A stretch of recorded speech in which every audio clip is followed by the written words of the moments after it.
What's going on, everybody? Welcome into another edition of the Sunbelt Syndicate. If my voice sounds a little raspy tonight, that's a little bit under the weather. I think it was the Boone chilly night in Boone on Friday that did me in. No, I'm just kidding. I think it was something my 7-year-old gave me. But we have an exciting episode in store for you tonight. Obviously, you can see on screen for those watching right now, Grayden Harris, a 6'1", is that correct? 210-pound left-handed pitcher? That is correct. There we go. Yes, sir. Hails from Southern Miss. We just got to see him take care of the sweep. We called this episode Brooms for a reason. But before we get going along too far, Grayden, how are you doing tonight? Doing great. How y'all doing tonight? Very good. Very good. Seth, I think you just came off a baseball field, right? Yeah, I just walked off the baseball field, had some Chick-fil-A, and my pleasure to be with you guys tonight. I love it. Great. Appreciate you being here, buddy. I know it's been a long weekend, a long night, long morning, but glad to have you, man. Thank y'all very much for having me. Wouldn't want to be anywhere else. Nice. Yeah, see, we're getting around. Our resident Red Wolves fan, Ben James, checking in, saying what's up and go Red Wolves. Marv, did you have a baseball practice tonight, or did you just came off the games from the weekend?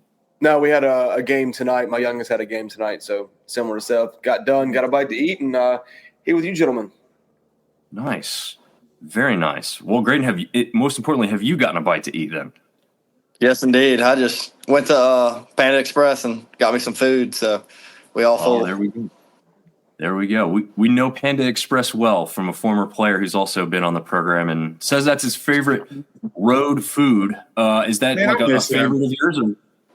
I like me some, what do I like? I like Chick-fil-A on the road. I like anything like Chipotle, like Moe's, Qdoba, anything like that. Fill me up, and it always tastes good. Very nice. I see a lot of places usually doing like a sub sandwich. Is that something that is like a lunch menu item that's pretty regular, like a Jersey Mike's or something like that for you guys?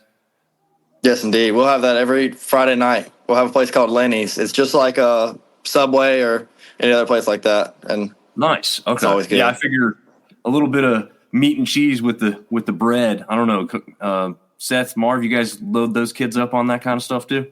No, I was just thinking of a funny story. Do you remember when we had the guys from Troy on and Dominic was trying to pick at them a little bit about what kind of food they had down their way? And I think the response was Popeyes.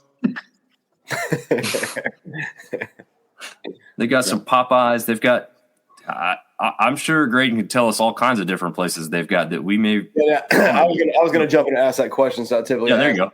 We're a little early in the interview, but all right, Grayden, your go-to spot in Hattiesburg. You just get done pitching, complete game, whatever it is. You're hungry. Where's your go-to spot and what's your go-to order? Usually after a long game like that, it'll be late. So it'll be around 9, 10 o'clock. I always go to Cookout right down the road, probably 3 minutes from the field.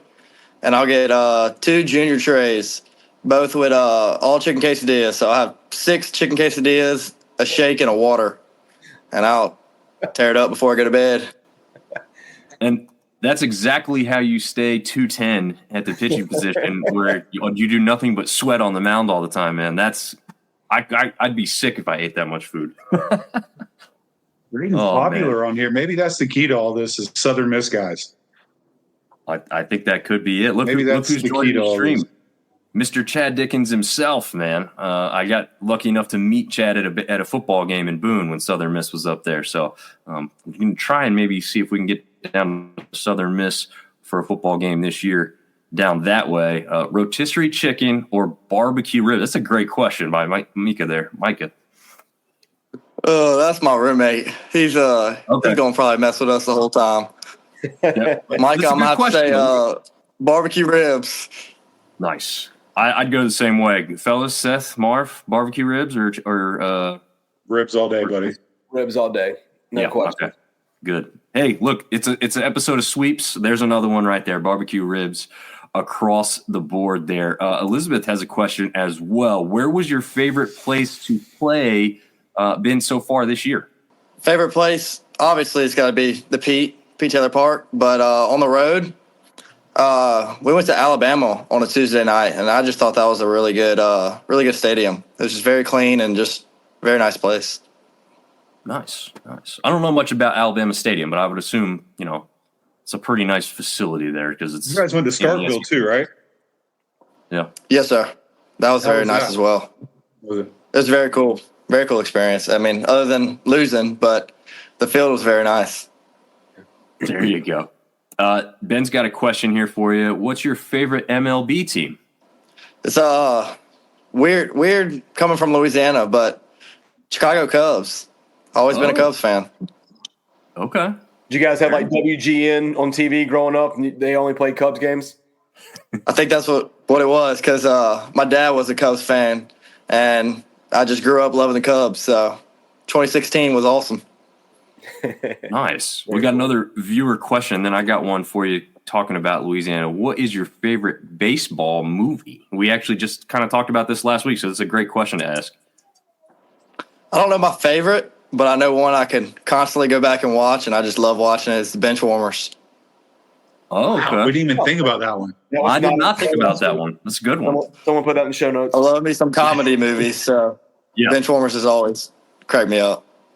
Yeah. Seth, you had that good one last week that was one we hadn't thought about right away. Which one was that one? I think Marv brought. Was it the Twins? The kid that owned the Twins? Okay. Yeah, Little Big League. That's Little right. Big League. Yeah. You came up with the name, I think, finally, or one of you vice versa. But either way, yeah. We didn't get enough of that comedy. I think Mars was Sandlot, right? Sandlot. You can't go wrong with Rookie of the Year either, though, man. Yeah. Mhm.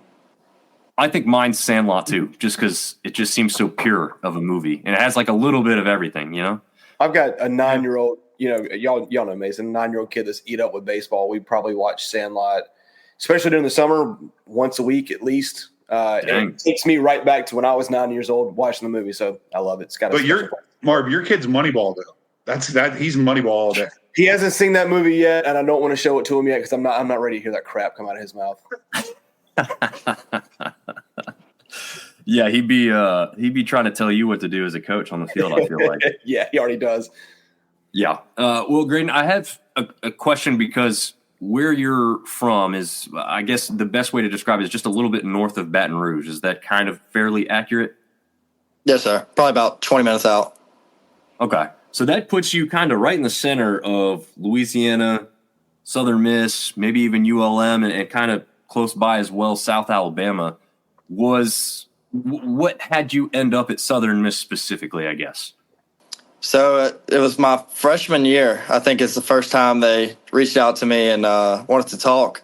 Didn't really know much about the program, but, I was freshman in high school, and I just wanted to learn all about it, the college experience. So went to a few Southern Miss games, went to a few other games, and something about Southern Miss, the program, was just really stuck out to me. And it was really no question after I went to a regional in 2022, I believe, LSU versus Southern Miss. So I was an LSU fan growing up since I'm 20 minutes away. And went to the Pete. I think it was my probably second time ever going. And it's packed out. And you could just tell every single person there loves Southern Miss. And there had to be a reason for it. So I wanted to get to know why. And I could see why. It's a great program and just great people, great coaches. Oh, we could definitely agree on that. Reaching out as a freshman in high school. That says a lot, my man. Yeah. Thank you. That says a lot. Hey, Greg, what other schools were you considering, or was it after you had that experience, it was just Southern Miss? Another one I really liked back then was Louisiana Tech. I like Tech, but I never really got to experience like something like at the Pete. When I went to the Pete, I kind of just knew like this is the place I want to be. Yeah. So there's really no other option after that. Very cool. Very nice. Another food question. Chad wants to know crawfish question. Dust or no dust on the crawfish? This is for those that are outside of the Louisiana area, this is a massive debate. Grayden, if you want to tell us even more about not just your choice here, but why it's such a big deal, maybe for the others that don't know, go ahead. Dust? Like, they're just saying seasoning or? Yeah. I mean, I just like bowling it. You just bowl it and then throw a lot of seasoning in the bowl. And I think that's the only way to do it. Just season it up in the bowl, and then after that, you can just eat them straight out. Nice. Is that a pretty routine meal for you? I mean, are you guys enjoying crawfish quite a bit, or is that kind of rarity? Back at home, like this is the crawfish season right about now, probably about 2 to 3 months around now. And I went home last week, had me some crawfish, but up here I haven't really had that much. I think it's no debate. I think Louisiana crawfish is going to taste the best. Nice. So why not have it at home? Yeah. Have to kind of agree there. Thoughts on Field of Dreams? I guess we'll start with Seth up there. I don't know if you got any thoughts on Field of Dreams. I don't know if we've mentioned that one, maybe. I could care less. Yeah. Decent movie. Watch it once. No need to watch it again for 10 years. Yeah, it's kind of one of those nostalgia ones. Grayden, you've seen Field of Dreams? Seen it probably once, probably about 8 years ago. Yeah, I think we can all agree.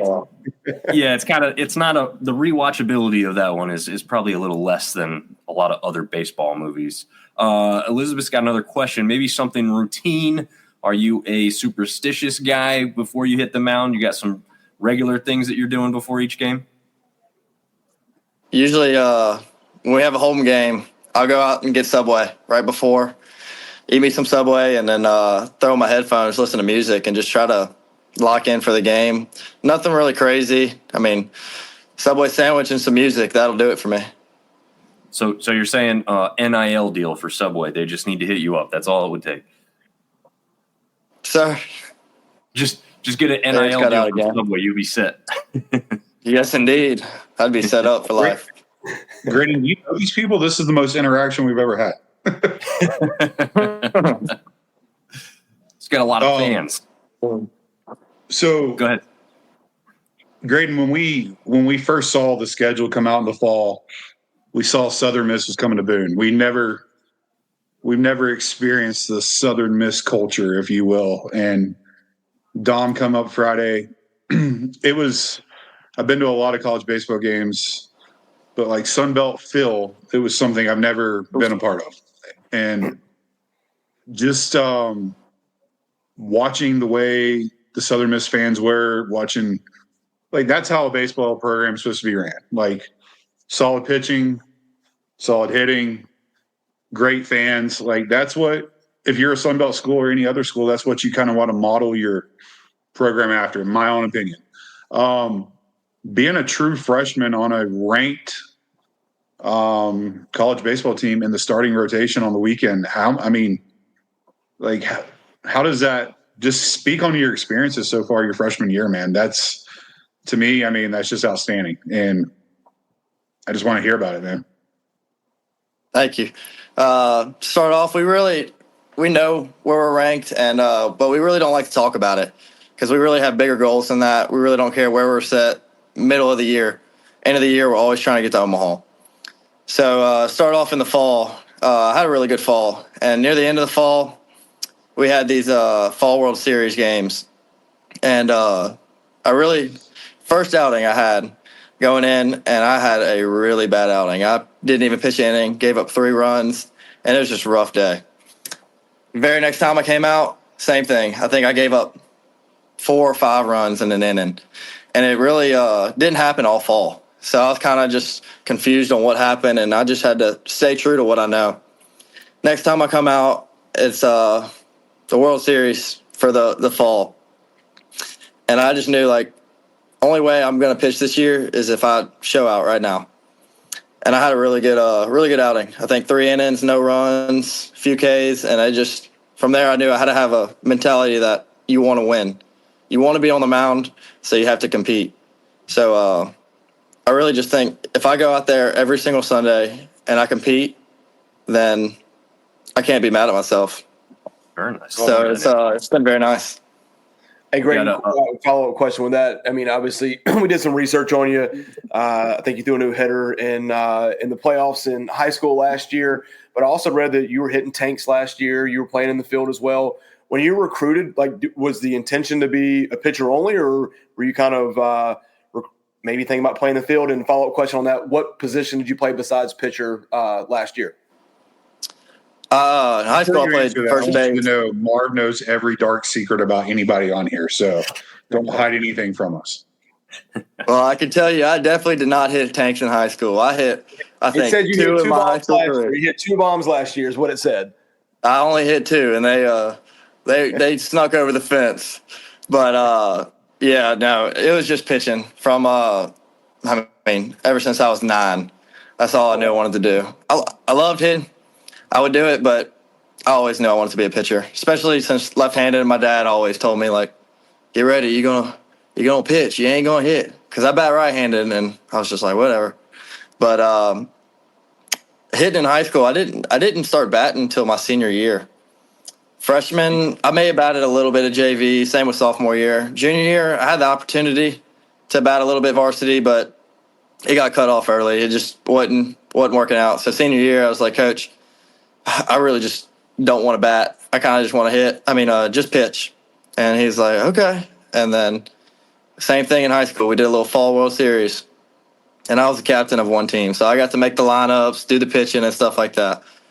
So I pitched a few innings, and then I got cut off just because saved myself for the season. And then I was just managing the team, and I was like getting kind of bored. I kind of want to go hit. And I hit really well. I think I hit 2 home runs throughout a few days, and he's like, guess what? You don't got a choice. You're batting. So I had fun with it senior year. It was awesome. I'm glad I did bat. Very cool. Nice. Well, just a reminder, we're here with Grayden Harris from USM. We got a really important question we have to get to. You might recognize this guy's name just on screen, if you see it. More important, the physical or mental aspect on the mound. Great question. He knows more than anybody. It's a mental game up there. You could physically be there. You could be 6'5", 240 pounds, throwing 100. But if you're not mentally there on the mound, you won't get the job done. So I think pitching and baseball in general is just a mental game. If you're mentally there and you're giving it your all, then good things will happen.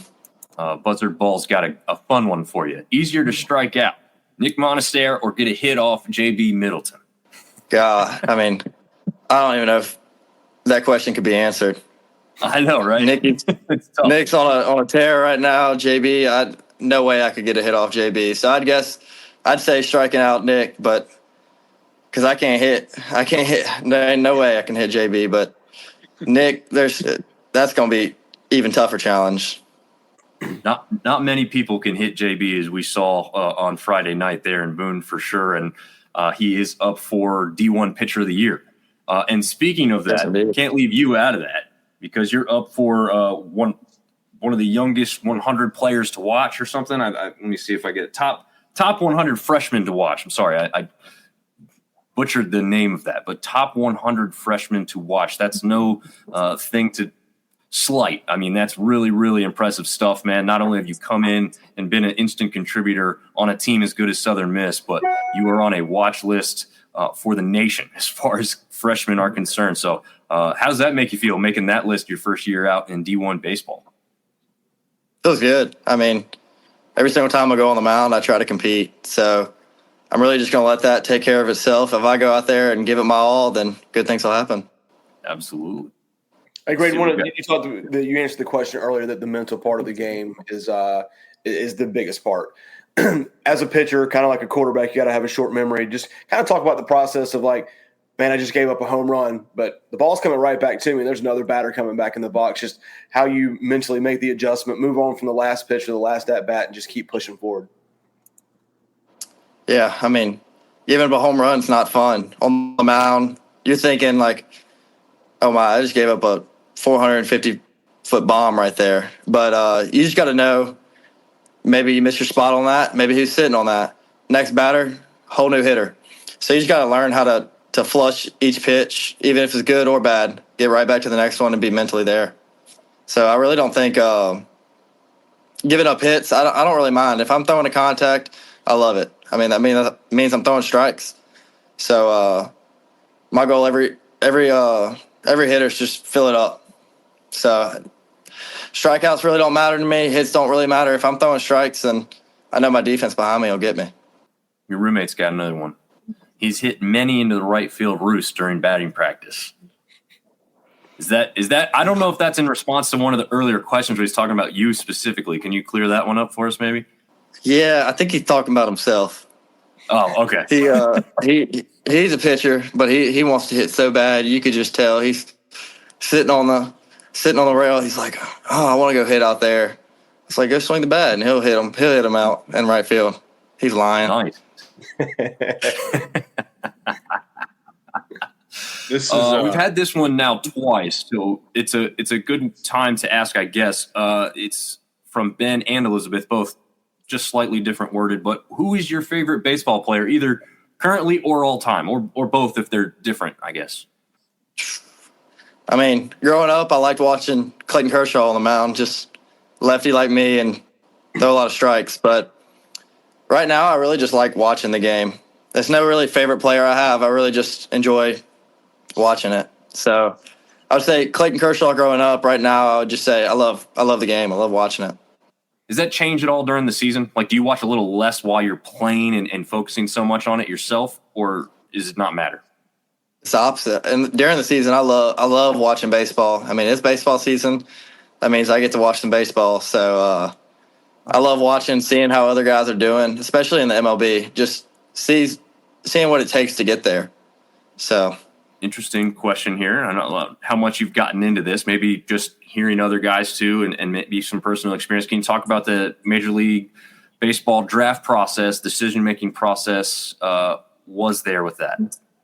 Yeah, I had a little bit of it last year, and I got to experience it as a senior, and it was a very cool experience. I didn't get it till late. It was probably about late April. I started talking to a few scouts, but yeah, I mean, there's a lot behind the scenes that a lot of people don't know about, and it was really cool to experience it. But I'm glad to do it again in 4 years. But right now, I'm really just focused on winning right now. Did you get drafted out of high school and have to make the decision, or did that not happen? I did not. I talked to a few scouts, but I did not get drafted. Would you have, if it would have been right organization, right round, would you have, foregone college and went ahead and tried to go that way, or was college, your destination no matter what? Really wanted to come here, so I made a number in my head, and I really stuck to it. So I saw a few, but I really just knew college is the place I wanted to be. Yeah, it's a good answer. Nice. This is a very important question. As we know, baseball uniforms matter more than anything else. So what is your favorite combo there at Southern Miss? We recently wore camo jersey, camo hats, and that was the first time we wore them all year, and I thought they looked good. So I hope we get to wear those more often. Nice. That's probably my favorite. In fact, I have it right here. We've got you in the pinstripes here, too. Are you a fan of the pinstripes as well? I think they look good. I think they look really good. I don't know. Something about those camo jerseys feel good. Nice. I don't have a camo jersey picture prepped and ready, unfortunately. Otherwise, I'd put that one up on screen. But we do have some of your stats here laid out. ERA 3.05, which, I think it's hard. I was trying to sort that on Southern Miss's website. You can't click ERA and have it go in ascending or descending order, unfortunately. But I believe that's second on the team. Is that? I don't know if that's something you even know, but I believe that's where it's at, under just JB Middleton. I'm not sure. I haven't looked at it in a while. Gotcha. I don't quote me on that, but you're obviously very far up there on the team, regardless of that. 4-3 record, 33 strikeouts, 14 earned runs, but you've only given up one home run, and this conference is known for having multiple parks that are hitter friendly. Is that kind of something you hang your hat on, or is it not really matter? Is one just as bad as five, or how do you kind of look at that? The way we think about it, if give up a home run, same as giving up a hit. I mean, that dude swing right there. If I would have thrown it a little bit lower, a little bit higher, it could have been a fly out, ground out. So the way we think about it is just a home run's just same as any other hit. You threw it where you're supposed to, and sometimes they'll win the battle. So it doesn't really bother me. Home runs don't bother me. Yeah, I was going to say, especially in this league, Marv, Seth, and I always talk about is like there's so much talent that incredibly there was 4 sweeps this weekend, which hasn't happened at all yet this season.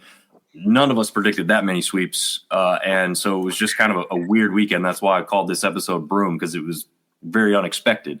But yeah, you guys see a number of talented pitchers and hitters on both sides of the ball throughout the whole season. So it's just an incredibly talented conference. Artie's joining the show, our favorite Texas State fan out there. So he's saying hey to everybody. Let's see who we got. You guys got a question for him? This is more for you two. I just sitting here listening to Grayden talk. It's just the mindset. You know, we sit here and talk about Southern Miss every week. We talk about Troy. We talk about Coastal. You know, this is the first time we've had any interaction really from a Southern Miss player. We had assistant on the beginning of the year. But the mindset's Omaha or bust. I mean, realistically, how many Sunbelt teams start the year and they fully 110% believe that it's Omaha or bust? You know, I'm completely, after watching Southern Miss this weekend, completely balled in. I was like, you know, App's not hitting the ball. App's not doing this. Like, that's because they're facing some tough pitching every single night, every single day. App's pitching, the hitters, I mean, top to bottom, hitting the laces off the ball. Like, I'm sold, you know, I'm sold on this program. You know, I'm so glad Grayden's here. Like, this mindset of Omaha or bust, like, that's what it is. Like, that's the culture. You know, that's the, you know, watching people travel that don't even have kids on the team 10 hours away to go watch it in the, you know, that says a lot about a baseball team, man. And I know you're not done yet on here, but I'm rooting for you, you know, for you to be on here tonight. I know you've had a long weekend, had a hell of a day yesterday, this morning, but, you know, that's what it's all about. That's college baseball. You know, a Sunbelt baseball team traveling a few hundred fans to Boone on a week, you know, that's, I'm balled in, man. I'm happy. I'm pulling for you the rest of the year.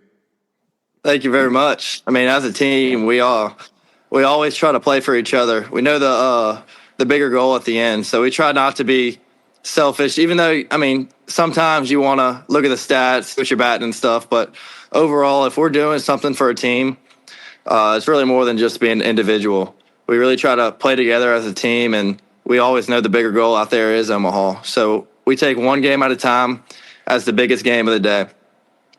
So like this coming up week, we have UNO tomorrow, and that's going to be the biggest game of the day. I mean, we got to win that one, and then we have to win the next one. So we take it one at a time, and that really helps you get better as a team as well. Yeah, absolutely. You got and Ben's mentioning Red Wolves come to your place down there at the Pete this weekend. So and they're coming off. Brooms out, baby. Well, they just had the Brooms out too. So I mean, this is kind of a hot matchup coming in. So we'll see. This is going to be a fun one there. Not even close. What advice can you give your little cousin Hayes on how to maintain his composure on the mound?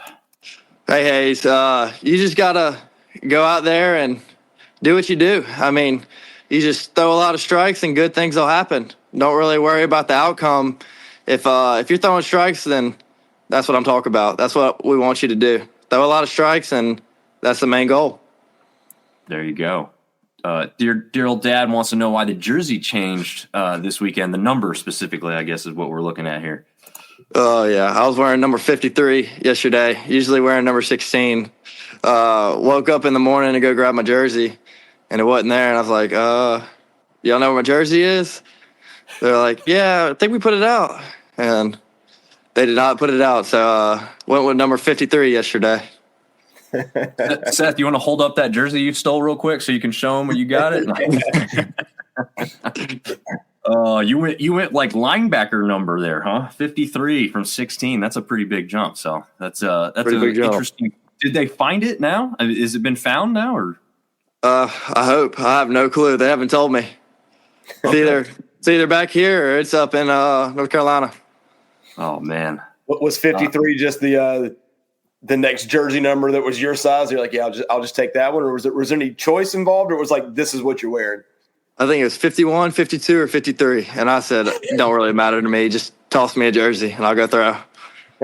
Nice. I like that. Well, speaking about in Boone. Marv was unfortunately supposed to be there and didn't because his kids were booked up with makeup baseball tournaments. But yeah, I mean, I want to touch on what Seth did just real quick as well. Immensely impressed with how many people showed up on a rainy Friday night. On top of everything, a game that was delayed an hour, and everybody from Southern Miss that had made the trip still came up the mountain, which is obviously almost at the top of the mountain there, specifically at the school for those who have been up to Boone for a game.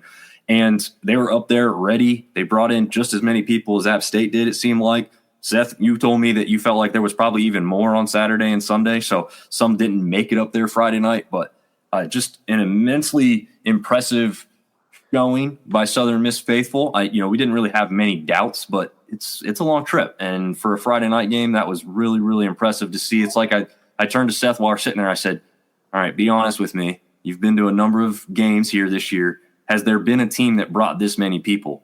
And he just said, no, not even close. And the atmosphere, like he said, it was changed in that building for this past weekend. So hopefully they can catch some of that and keep some of that there for themselves. And obviously it's easy to see why Southern Miss does well at home specifically, but certainly on the road as well in this conference. And if I'm not mistaken, your first outing for Southern Miss this year was against a kind of local team there in Lafayette. Is that correct? Conference outing, I guess I should say. That Lafayette was from like New York, so not too local. Oh, okay, it was the out of conference Lafayette. Okay, but you started off that game 5 shutout innings. Is that right? That's how you started your season, right? Yes, sir. That's awesome, man. That's really, really impressive to hear. Casey's got a question here. What's your most memorable high school baseball moment? Let me think.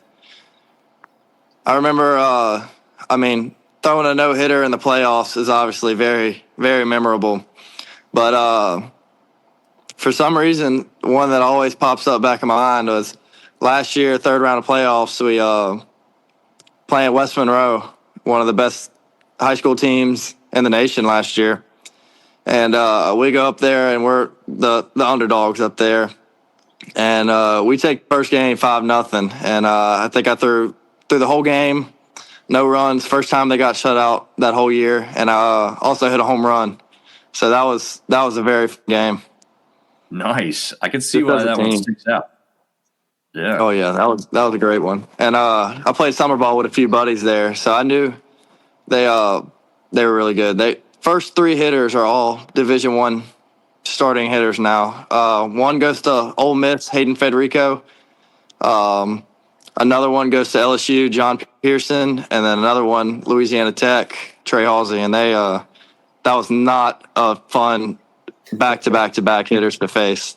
It sounds like you went through them a couple times with zero issues. Oh yeah. It didn't feel like zero issue. There's a battle each at bat. You said Federico. Is that a common name in the area, or is he related to the coach of ULM by chance? Since that's that's his dad. Oh, there cool. we go. Very cool. Very interesting. Oh yeah, it's I had a feeling, but I had to ask because I'm like, I don't know, maybe it's a name I'm not. Yeah. Oh man. Hey, Grayden, you guys got any more questions for Grayden? I heard something this weekend I didn't know about, and I know nobody's making excuses, but tell us about the team during the Marshall series. I don't think Dom or Marv have heard about this, but I think it was kept pretty quiet as well. But tell them, was there a sickness going around? It seemed like it. When we got back, it seemed like half the team was sick. But we don't make excuses on if we're sick or not. We're going to come out there each week to play, and that week Marshall had us. I mean, they came out there and they wanted to win a lot more than we did. That was a really good learning point for us. We're going to go out there, play our best ball. If we do our best and we don't win, coach is still going to be happy. But it just seemed like that week energy wasn't there, and just we weren't playing the best ball we had. And Marshall's a really good squad. So, we knew going in there it wasn't going to be easy. And they definitely took advantage of us that weekend. They won the series, and, we're really hoping to play them again just because we know we have a lot better ball than what was shown there. if you play like you did this weekend, you guys are definitely going to be well on your way. It seems like, not to look too far ahead, and we'll talk about this when you jump off so we can get into it in more detail. But you guys have a certain matchup towards the end of the season that I think a lot of people are looking forward to. And if it all works out, maybe you guys have a shot at Coastal Carolina up there at the top as well. But that last matchup with you and Troy there is going to be one heck of a good one to check out. But Oh yeah. I don't want you to get your thoughts on that. That's far in the future. I know you guys aren't focusing on that. That's for us fans to talk about and predict coming up and everything else. But Marv, you got any other questions for Grayden? No questions. Just, man, thank you for being on. What you're doing as a true freshman in a pretty difficult conference is pretty incredible, man. So nothing but the best for you guys, and go out there and would love to see you guys or somebody else from the Sunbelt in Omaha. So, man, just keep working. Yes, sir. Thank you very much. Yeah, thank you a lot, Grayden. I really appreciate it. Thanks to your dad for throwing us some questions, some good ones. And we love the interaction. So we really appreciate everyone tuning in to see Grayden and wish him and Southern Miss the best of luck. Seth. Yeah, go ahead. I know I've harped on this once or twice, but my man just had a 10-hour bus ride last night, got back at 4 a.m, went to school, went to baseball, and he's still on here with us. Man, thank you so much. It means the world to us. I know just a freshman out there throwing ball, but, to take the time after the long weekend that you've had and the long day and the long night and school and everything else, man, we really appreciate your time. We really do. Yeah. Thank y'all very much. It wouldn't happen without y'all. So thank y'all very much for having me in the first place. We'll be pulling for you the rest of the year, man. And the years thank y'all very much. And when you're playing for the Braves and, everything like that. Oh, don't give away your favorite team there, Seth. But Grayden, any last words from you specifically before we let you go and maybe catch up on some Z's here? I just want to thank everybody watching for coming to watch, and thank y'all for supporting me, and thank y'all for having me on here. Absolutely, man. We really appreciate it, and thank you very much, and we'll be watching you the rest of the way for sure, man. Good luck. Thank you very much. Take care, buddy. I feel like we say it all the time, but some of the greatest people seem to be in this conference, not just baseball players. And so it's awesome to have guys on here and talk to them and get to know them on a different level than just the sport. And I love doing this every week. You're talking about Panda. I miss Austin, man. We need to get him on here. We need to catch up with some of these old guys. Austin's I hadn't checked in on him recently, but, man, he got off to a hell of a start in single-A ball. Yeah, good for him, man. I love it for him. And hopefully he's enjoying some Panda Express out there. Is it Oregon? Modesto. California? Okay.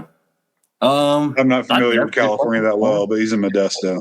I have no clue. I think if I can remember, I saw a picture. I think this is the Modesto Nuts, like last year. They're going to get moved somewhere or something like that. Oh, dang. Well, I'm not sure if you're aware, like the the Mudcats here in Zebulon. So last year, they're moving to Wilson next year. They'll be the Wilson Warbirds, which is a horrible name. They should have been the Warhawks. But I guess minor league teams move around. But, hey, just to finish things up with Grayson, man, and I know we touched on it a little bit, but freshman. True freshman, playing high school ball this time last year, right?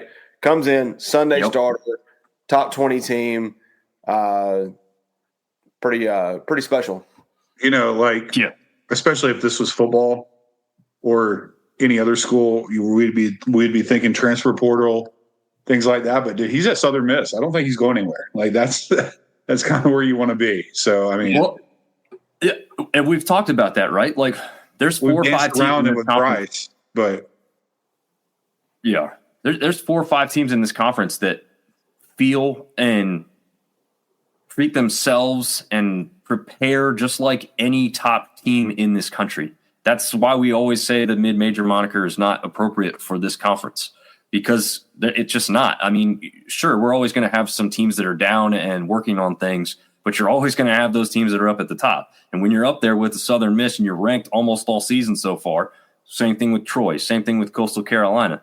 Why would you leave to go to a better, and I'm using that quotations, better program, right? Like they don't necessarily exist just because you think they have a bigger name or a bigger brand somewhere else doesn't mean that you're going to be in a better situation whatsoever.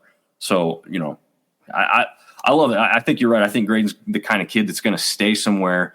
But also, why would you leave Southern Miss? It's not a program. If someone's telling me about great baseball programs, it's like, that's not one I'd be walking away from anytime soon. No. That's for sure. Ben is telling you to expect the unexpected between A-State and Southern Miss, but I know it will probably go sideways, he says. So he's trying to keep that positivity going, but I think he's being a little bit of a realist too, and we'll see. I mean, he said he heard A-State had 11,000 people there this past weekend. I'm guessing that's a cumulative attendance, but that would be pretty impressive against the Georgia State team. So great thing there if we got it. But let's jump into the weekly series picks here. In fact, I'm going to jump over to this one. That'll put us all on the same side here, and we'll lay it all out on the screen. It looks like two of you gentlemen had 3 games, or 3 series, I should say, that you nailed down. I only had 2, unfortunately, so I'm losing some ground there. But there's our terrible records for everyone to check out at the top. Looks like I'm bringing up the rear at 16-37. Seth sits at a 21-32, and look at that, Marv, still making moves here, 23-30 overall. And I'll bring this back down off the full screen. I do want to say I went through and updated the overall series wins and losses. So Marv and I are both tied at 35-19. But get this. Seth may be in second place when it comes down to picking the exact series. But listen to this record. If it just was picking series winners and losers, the outcome of the numbers of each game don't matter, Seth has a record of 42-12. So there you go. There you go. That's an impressive mark, man. Yeah. It's the way we do it's pretty tough. I mean, it is. 9 times out of 10, it could go either way. I mean, most series, we all took App either 2-1 or 1-2. There was no sweeps, but there was 4 sweeps on the weekend. It's a crapshoot most of the time. Yeah, how more than half the conference series ended up in sweeps. Crazy, absolutely crazy. Yeah, I picked one that was literally a sweep the other direction. Yeah. And then I picked one that I wasn't even close to because ODU wins that one against ULM 2-1. I picked ULM to sweep ODU. But that was the best series of the weekend, you'd have to say, right? I mean, it came down to Sunday's game. So I don't know. Maybe not the best series of the weekend. Cajun's Georgia Southern was pretty good as well. Yeah, that's probably true. But yeah, I mean, just a crazy weekend, and that's why we called this one what we did, because it was a weekend we didn't expect. So we will. It's a weekend, in my opinion. A couple teams like outside postseason chances just got absolutely freaking destroyed this weekend. Talking to you at State and Georgia State. Yep, I think so. We had Coastal Carolina, number 21, go down to Charleston in a midweek. Florida just dismantled Georgia Southern, unfortunately. That would have been a nice one for a little bit of RPI. East Tennessee and App, for those that don't know, East Tennessee is actually pretty well rated in the RPI, so a pretty good team that had come into Boone there, but they get the victory 13-6. Look at that Marshall score, 10-0. Keep an eye on that. 7-inning game, 10-0. And then, Georgia State takes care of West Georgia there, 4-0. Couple games get canceled because of the weather. Southern Miss having one of those games. Heartbreaker in San Marcos, man. Oh my God, that was so bad. I think it was the latest game of the night, if I'm not mistaken. And I'm sitting there. Yeah, I was sitting there watching it, and I'm like, "Don't blow this! Don't blow this!" Artie's probably punching air right now. I'm like, "Don't blow this! Don't blow this!" And then they gave up the lead. They get the lead back, and then boom! Not only a home run, not only at the end of the game, a grand slam to win it for Texas 14-11. Actually, no, I'm sorry. They did not win. That was the top of the ninth. Texas State had a chance. Yeah. But they went 0-for-3 at the plate. I think they went 0-for-3. It was 3 outs pretty quickly, unfortunately, so it wasn't much of a threat when they were down 3 runs. So, man, you know how much of that momentum killer it is, like how that stadium was probably rocking all night, and then that happens. You've been up most of the game, go down, come back up, and then that happens in the top, and just like the place goes flat. Yeah. I even saw a Texas State fan tweet out. I don't even remember what account it was. I wouldn't put them on blast even if I did. But anyway, they tweeted out, how do we beat a team like Texas? So already thinking they had the victory in hand, but we can't win our weekend games in the Sunbelt. And then of course we haven't noticed. It's like, oh man. Yeah, exactly. Anyone surprised by number 20 Troy struggling there with Alabama State a little bit? I don't think that should have been a close matchup, and we got a 2-run game there. Getting to the point where midweek scores don't surprise me at all. Yeah. We're also getting to the point. Does midweek really affect the RPI, I wonder? Like if that would have what's Coastal's RPI? I wonder how much Coastal's RPI dropped. Coastal's RPI, it was at 13 this time last week. It's at 13 this time this week. Coming off a sweep, yeah. Yeah. You got enough of it the other direction and a close game. I would have loved to seen what would have done that RPI if they lost one game. That Friday night game to JMU that got postponed to Saturday. Yeah, they were very close. Hey, Southern Miss gets bumped up 2 spots from coming up to Boone and winning. There you go. Respect for winning on the road there. Ben says Red Wolves sweep the season series with Memphis. So that's a big one because that's a regional rivalry. Again, those 2 canceled games, they are canceled. They will remain canceled. Neither game will be rescheduled, at least from the official accounts of both the Cajuns and the Golden Eagles there. So don't look for those 2 matchups to happen down the road. All right, we got to talk about this one.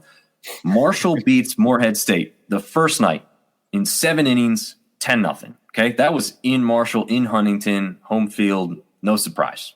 They go to Morehead State. And if you haven't seen the layout of Morehead State Stadium, it's ridiculous. But regardless, got to go there, got to play the game. Apparently they score a lot of runs there themselves. They scored 15, but Marshall scored 32 runs on 33 hits. It was just an insane. So I had to put some little extra note in here because I think people would have seen this and said, that has to be wrong. And I'm like, no, really, that's the correct score. 32-15. The best way to put it is what I saw on Reddit. College baseball is weird and awesome. It's a great way to explain it. It is. And we had some other good games. We had some more postponements and cancellations, unfortunately. Virginia takes down JMU. Cajuns get the better of Nicholls State, 5-2. Texas State rebounds well against Tarleton State, 13-3. And Southern Miss wins a very close game, thanks to Nick Monaster again, with a walk-off. I think it was a walk-off home run in that one, if I'm not mistaken. But anyway, they take that one 5-4 to get the big victory there, which, for those that don't know, Southeast Louisiana is pretty well rated in the RPI. So that's a nice little bump there for them that also helped their 4-0 week continue there. But any notes on that, guys, with the Marshall score? Anything else you want to talk about there? 32 runs, a lot of runs. Yeah. Would have been a fun game to be at if you didn't care about any team and watch 47 runs happen. Probably would have been pretty cool. But yeah. it's some sucks to be an umpire in that game. Long night. Yes. Night. Sucks to be the pitching coach for either team too. Like my guys can't throw. Yeah. Dominic Ambrose jumping in saying, "What's up, fellas?" We thank Dominic for making our Sunbelt draft preview happen. We may kind of have a draft wrap up this Wednesday. We're going to see about putting that together. But yeah, I'm also surprised too. Like at some point, this game wasn't close enough for them to run rule it. Right? It's 32-15. You know, like is just in reach or something. It must have been. I don't know what the box score was. They scored a lot late, but yeah, you would have think that would have been a 7-inning game. They did score 11 runs in the ninth, I think. Marshall did. Jeez, it was still 23-5. Yeah, it wasn't within 10. I don't know. I think as soon as you push it to 10, you got to call it. Yeah, it's just crazy. But again, that's kind of the fun thing of what we've done there. This was a look at the weekend schedule. We'll just kind of touch quickly on it. A lot of postponements or suspensions. Seth talked about it. Coastal essentially looking not that great against JMU in that Friday matchup. Every single one of us said the same thing, I think. And I think there was even some Southern Miss fans on Friday in Boone who said the same thing. That's not what they wanted to see happen because they knew what was likely to happen with rest for Coastal to come back and kind of start over the next day to finish that game out. And then Seth and I were in Boone for the 10-1 shellacking that Southern Miss handed App State, unfortunately. But again, just really consistent. Like you said, Seth, like we were looking at scoreboards like 2-2-2-2-1. I mean, Southern Miss was putting at least a run on the board every inning. Yeah. JB, I mean, he just lights out all night long, man. I mean, there was not much to say about that one. Nope, not much at all to say. Troy got by Texas State. Hold on, 11 before Caleb pitched very well. Like Caleb was put in some tough spots. He faced some very tough hitters. So no knock on Caleb, but that's just a complete ball team all the way up and down, man. Yeah, and then kind of like I was saying to you, Seth, and Marv knows what I'm talking about here because we went to that Duke game last year. The size difference, not all the way across the board, but for the most part, was very evident to me. Besides maybe like Cam Miller on App side, a lot of smaller guys than Southern Miss's lineup, and not all of them were huge weight room wise. I'm just talking about just height, everything. I mean, just all the way around. Southern Miss's lineup is impressive with the size, and you just kind of feel and look like a big time program like that. So pretty interesting to see that in person for the first time this season. Saturday, again, we had a lot of doubleheaders, a lot of stuff that was being made up or restarted from a Friday thing here. But unfortunately, we knew a lot of these were over after Saturday. Most of the series in this conference were over after Saturday's results. And you can see a lot of those there. We won't go over each and every one because we will focus on how it wrapped up on Sunday. Again, 4 sweeps across the conference. Coastal Carolina, Southern Miss, Marshall, Arkansas State all come away with the brooms and win in sweeping fashion. The Cajuns take the last one. Or I'm sorry, the Cajuns had won the series. Georgia Southern takes the last one, though, 4-3 to get one back. And Texas State and Troy were kind of in a little bit of a battle. Again, Troy had won the series going into Sunday, but that first game took 11 innings to get through. And then Texas State run rules them in the last one. Again, interesting aspect. Troy has not yet lost a series in conference, out of conference. Haven't lost a series. But guess what? They do not win Sunday games in conference series when they're up 2-0. They don't do it. It's their kryptonite. I don't understand how that happens, but they just don't win Sunday games when they're already up 2-0. I guess if it's 1-1, they have a better record, but it's 2-0. Is it an indictment on their Sunday starter? I mean, maybe honestly, I'd have to sit there and watch and pay really, really close attention if it's like something that they're doing that's happening. But they made it change by now if that was the case. But yeah, I would agree. Yeah. And I do need to apologize to Ben. I'll give credit where credit's due. Georgia State's a pretty decent baseball team. Good for Arkansas State, but I will say Southern Miss is not Georgia State. So good luck. That's correct. Now, I will say that what we've seen is Georgia State can hit the ball. So it'll be interesting to see if that offense for A-State has done something like that and maybe is a little bit more potent than what they just saw last week with App State. But he's saying that one of their games was delayed 3.5 hours due to rain. Yeah, that's like starting over, honestly. A 3.5 hour time delay is kind of crazy there. All right, so let's get us to the standings after this week. The midweeks, the weekend series, we have our new rankings. We still have 3 teams in the top 25, starting with number 19, Coastal Carolina. Again, this is the D1 baseball rankings. That's why what we go by here. Southern Miss comes in at number 22, but above Troy, who's number 20 in the standings at 15-6, just a 1-game difference, a 1-game gap there. Again, we've talked about it, 3-team race, right, fellas? What do you see out of this other portion of the standings that leads you to believe some teams could make a run towards the conference tournament and other teams are going to be on the outside looking in, you think? Marv, let's start with maybe. I think they're all on the outside looking in. I really do. I'm pulling up RPI right now, but not a single team has proven to us that they can. I mean, if you were competitive, like we all talked about, we could have saw App at least winning 1 game this weekend. Listen, so Texas State, outside of those top 3, Texas State has the highest RPI, and it's at 73. and we know why it is because they've taken on all those midweek. They might not even make the conference tournament.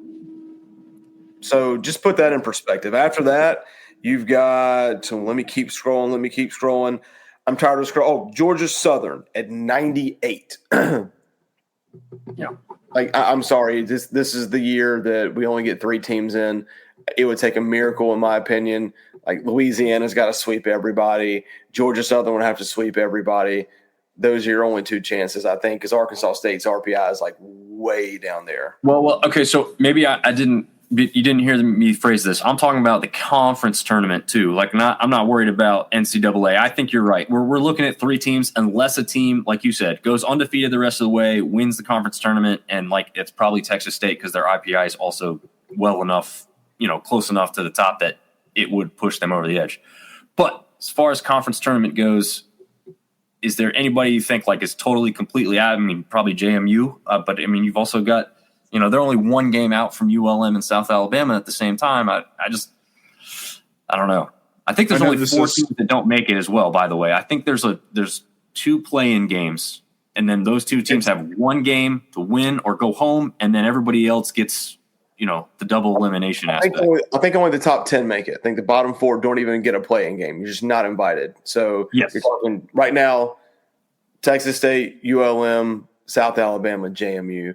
I think it's I don't think Texas State and Marshall have played this year, so their tiebreaker may be something harder to figure out. But one of those 2 teams would be in, and one of them would be out. Yeah. I don't know. I think Marshall got in. I could see Marshall making some sort of run, but that's about it. Nobody else has been consistent enough to lead us to believe that 2 of these top 3 teams would not be playing on Sunday for the championship. Ben James just asked what's I agree with that. RPI. Let me find that for you, Ben. It was really low. I'm going to find Arkansas State's RPI. Arkansas, go towards the bottom and then scroll up. I'm not even trying to be funny, but it was very, very. It was the lowest of all teams last week, so I wouldn't assume it's massively different this week. Yeah, I'm at 210 and haven't found it yet, so yeah, it's low. Unfortunately, Ben. Sorry, bud. Yeah, I don't think you're going to get a ton of points even with the sweep, unfortunately, but we'll see. I'm determined to find it. You guys keep talking, I'll find it. All right, there we go. Well, while you find it, we will jump over to kind of the best in class. This was a little bit tougher this week. There was so many in AA, I feel like. Again, we've got our top 3, Southern Miss, Troy, and Coastal. I don't feel like anybody else is touching them at the show level. I put the Cajuns in AAA. They've had a decent week here. Now when you look at where they're at in the standings, they're that 4th team as of right now. So, get the win over Georgia Southern team that was kind of feisty with them. So I put them in AAA. Otherwise, there wouldn't have been anybody in AAA because I feel like everybody else is solidly planted in AA there. ODU, ULM, Georgia Southern, A-State, Marshall, Texas State, and Seth bringing up the rear, unfortunately. It's a team we just saw this weekend in App State. Georgia State, JMU, South Alabama. Marv, where did A-State sit in the RPI? 147. They're actually better than what I thought. 147, but still okay. with 3 weekends left, it's an awfully tall mountain to climb. Yeah, definitely is. Any arguments here with best in class where we're moving these guys around? I want to take a nap all the way down from AAA to single A after a week. I probably would have dropped them to AA. But I think here after the next couple weekends, it could just be like the show and nobody else. Yeah. Marshall came off a sweep as well. So yeah, that's true. It's a good point. But they had those 2 wins over Morehead State where they won somewhat easily. I guess you could say that one game was a score fest. But yeah, App State 0-4 over the last 4 games. We talked about it last week, and obviously we're all App State fans. If there was a week where you couldn't lay an egg, it was last week. We talked about the next 2 weeks being paramount for them. In a week that you probably needed to go 3-1 to go 0-4. It's 0-4 with Wake Forest and Coastal coming up. So you could go, you could go 0-8 for 2 weeks. Yeah, that stinks. Yeah. All right. Well, let's talk about that. So we've got this week's midweek schedule. Coastal against UNCG. I don't really know much about UNCG's baseball program, but I haven't heard much this year, so I'm thinking they're not all that Great. Coastal hopefully Oh, wins that one. Their UNCG is their tournament team from what I've been reading. Really? Okay. Interesting. Oh, Is the we'll talk Coastal about Clemson midweek? Is that next week? Yeah, next week.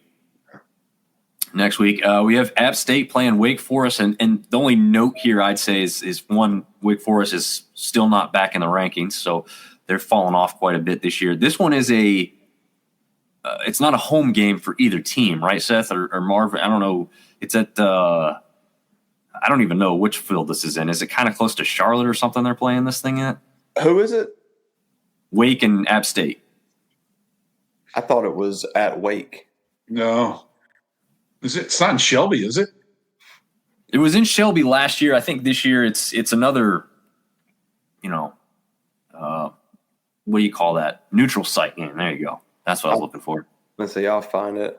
Couldn't think of the neutral word. Isn't that kind of sad? We've got the I-35 rivalry, UTSA versus Texas State. I mean, Texas State, like you guys said, going for that Texas State champions crown. They need to take that one over UTSA to keep that thing alive and well. Marv, did you find it?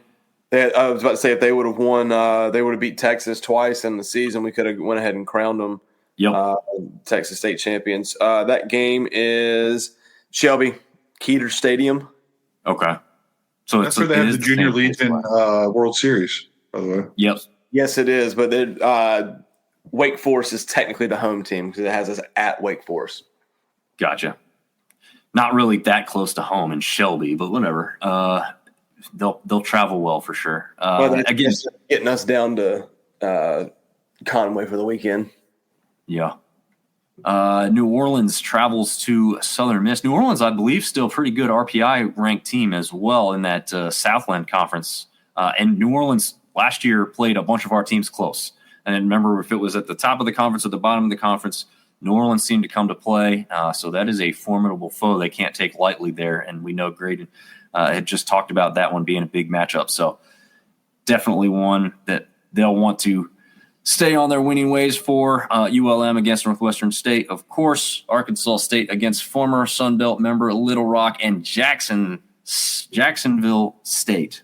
It's so crazy that Jack State is their abbreviation, but they're really Jacksonville State instead of Jackson State. It's just very confusing. But anyway, Jacksonville State takes on Troy, a local regional matchup, so definitely one Troy will not want to take lightly there. Any more notes on those games there, fellas, real quick? New Orleans, 82 RPI. So, yeah, that is a big game. There you go. And I think a couple of these are rematches. I'm not sure about that Nichols versus South Alabama one. It's a little bit regional, but I don't think that's a rematch. I think everything else is. I believe Georgia Southern's already gone head-to-head with CSC. That'll be an interesting one because they just took down Coastal. And Mercer, I believe, has already gone head-to-head with Georgia State. And Marshall certainly has gone head-to-head with West Virginia, as we talked about that walk-off steal of home plate. How about the trajectory of West Virginia baseball? Yeah. 3 weeks ago, they were unranked. Now they're number 16. I'm talking about a team that has only lost 5 baseball games all year. Think about that. 37-5. It's insane. Insane. Yeah, I've never thought about West Virginia baseball being anything to note. There's only one other team in the country that's only lost 5 games, and it's Texas. Obviously, Big 12, SEC, different conferences, right? But right. You know how hard it is to only lose 5 games after you played 40-plus baseball games? That's insane. That is absolutely ridiculous. You are right. Yeah. And guess what? One of the teams towards the bottom of our conference beat Texas. So there you go. Crazy. All right. This is the last slide we've got for everybody. Weekend matchups. Marshall travels to ODU. App State travels down to Coastal Carolina, number 19 again, a new ranking this week. The Cajuns travel to Atlanta to play Georgia State. JMU takes on Georgia Southern in Statesboro. Troy travels on the road to Mobile to play South Alabama. Arkansas State, as we've mentioned with Ben on the show too, travels to the Pete to play number 22 Southern Miss, and ULM goes on the road to play Texas State down there in San Marcos. Any kind of crazy predictions? I know we're officially going to put those out towards the end of the week, but anything you see going going sideways or surprising and shocking people? I'm going to pick 4 sweeps this week. No, 3 of them. What's your 4th one? It might surprise you. Yeah.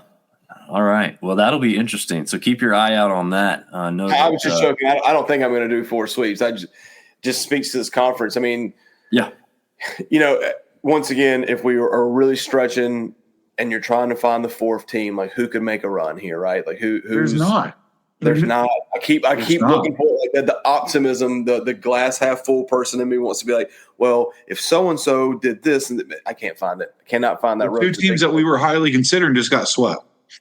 Yeah, I guess the only thing that we can hope for at this point is that Troy, Southern Miss, and Coastal keep steamrolling everybody. They are going to have to play each other at some point, and maybe instead of getting 4 in, like maybe this year it's like we host 2 regionals, and like that's something we hang our hat on.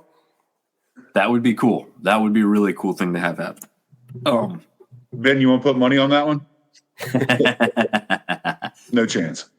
Oh, man. Yeah, you're saying that he thinks they take at least 1 from Southern Miss. After what I saw this weekend, that is a very, very tall task. But like you said, Marv, I think, again, we got people that are watching that are very specific fans of teams. But from our side of things, as people that are covering the conference as a whole, absolutely. We want our 3 best teams to just continue winning, to put them in best position to possibly host or at least be a high seed in the regional aspect of the NCAA tournament. And then, sure, if a 4th team jumps up and somehow, goes on a run here towards the end of the regular season, does well in conference tournament, and then, gets us a 4th team in, that'd be awesome. But again, remains to be seen who the hell that's going to be because, yeah, I don't know. I mean, good gosh, Georgia State needs a sweep. Just theoretically speaking, Southern needs a sweep. They're at home. Georgia State needs a sweep. They're at home. Arkansas State damn sure needs to go down there and get a sweep if they want to be in it. Texas State needs a sweep. Like it's to the point now where any of those teams, like if you want the smallest sliver of hope, like you can't just win a series anymore. You got to take them all. Yeah, and I think the thing that we'd have to say is like you look at all the matchups with the top 3 teams.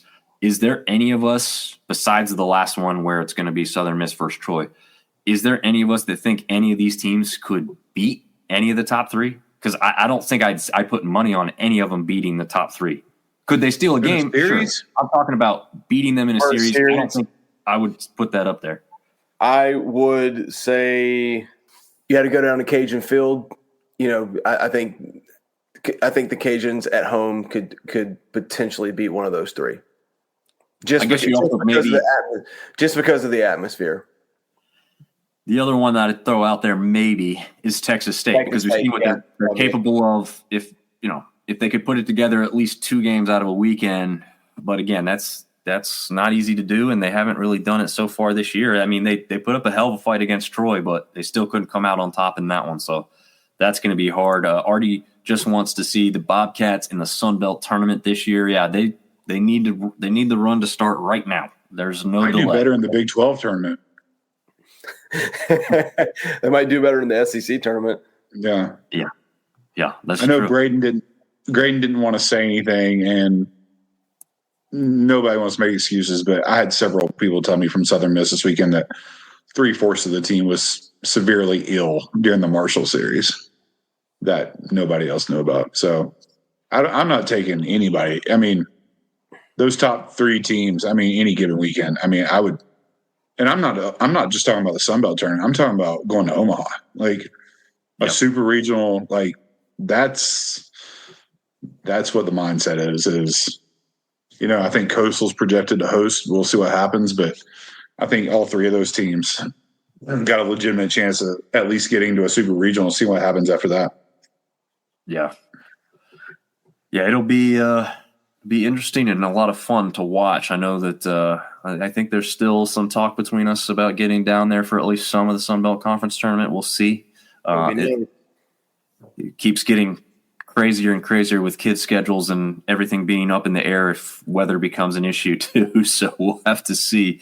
But it's something I would definitely like to do. And before we leave, of course, should have probably said this earlier, but we have some really big news on the way. I won't get into specifics right now, but this team, this syndicate, is going to be growing massively very, very soon. And you're going to see a lot of hard work and dedication coming from not only us on the podcast side, but another aspect of what we're trying to grow and build for you guys and girls going forward.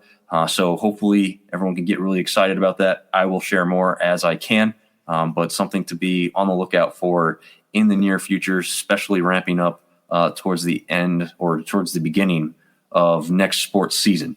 So we'll see how that goes. Already mentioning Nash Jones, one of our favorite football players from this past Sunbelt season, and specifically probably even longer than that, did sign a free agent deal with the Chargers. I've been trying to keep up with as many of these as I can. That's what I kind of hope to wrap up on. What I said, hopefully will be a Wednesday show kind of wrapping up the Sunbelt draft, which, man, I was sitting right beside Seth. Seth can tell you this. I got everything prepped and ready for Mike Green to go early in the second round, right, Seth? I was sitting there. I'm like ready to press the button, man. I got the team ready. I got the write-up ready, and he just kept going down. And unfortunately, not only did that happen, he did finally get picked by Baltimore Ravens, for those that are wondering or haven't seen it. But unfortunately, he was the only Sunbelt pick, which I think is a travesty. But it is what it is. We will cover that more in a football-specific show. But Eddie saying good news. Enjoy the show. Yes. Thank you, Eddie. We appreciate you. All your interactions on Facebook. You're always commenting and liking our stuff. So really appreciate that moving forward. We do plan to be down at Sunbelt Media Days again this year too. So we will provide some coverage before football season starts running down there in New Orleans. Any final news, thoughts, anything random you guys want to share before we get out of here tonight? Great Nothing show. on my end. Appreciate Grayden being here. Yeah.